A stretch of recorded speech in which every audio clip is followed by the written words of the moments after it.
Análisis de falla del World Trade Center. Objetivo: concluir de acuerdo a la información analizada las causas de derrumbe del World Trade Center. Analizar el comportamiento mecánico a partir del trágico suceso. Su construcción comenzó en 1966 y abrió al público en 1973. El World Trade Center fue el centro financiero más grande del mundo hasta el 2001.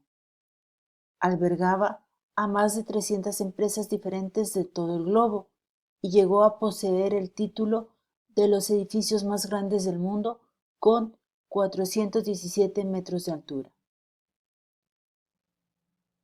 Tipos de cargas. El peso de una estructura es llamado carga muerta. Esta debe ser tomada en cuenta para las fuerzas internas sean consideradas. Las cargas restantes se llaman cargas vivas.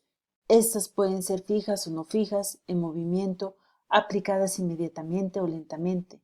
Ejemplos: pesos de personas, mobiliario, fuerzas dinámicas del viento, fuerzas resultantes de la temperatura por expansión y contracción, etc.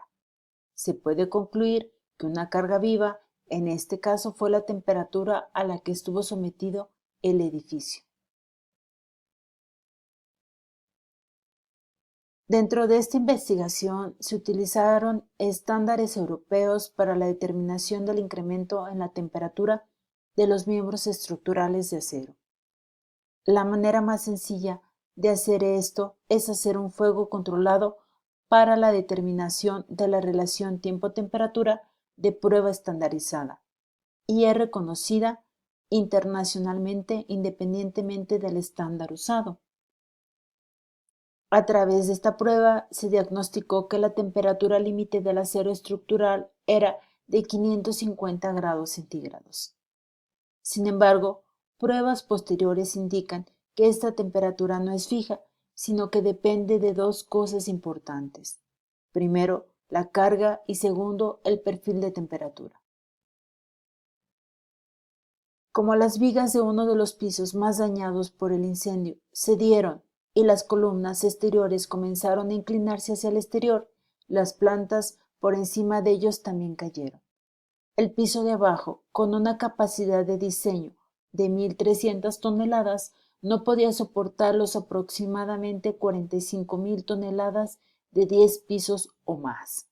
Los pisos ubicados justo debajo del impacto colapsaron bajo el peso de los pisos superiores, lo que desencadenó un efecto dominó que llevó a un colapso total.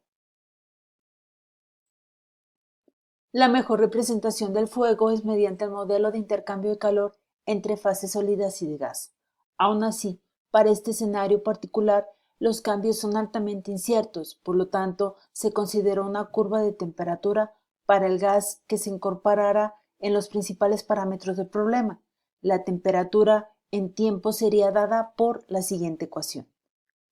El parámetro de cambio de temperatura fue de 0.005 debido a la ventilación interna y a su lento cambio de temperatura, teniendo así una temperatura de 951 grados centígrados. Con estos resultados, es sencillo explicar que el material llegó a temperaturas muy altas en tan solo 10 minutos. Es correcto hacer una inferencia a tener en cuenta que las torres colapsaron después de arder por más de 50 minutos.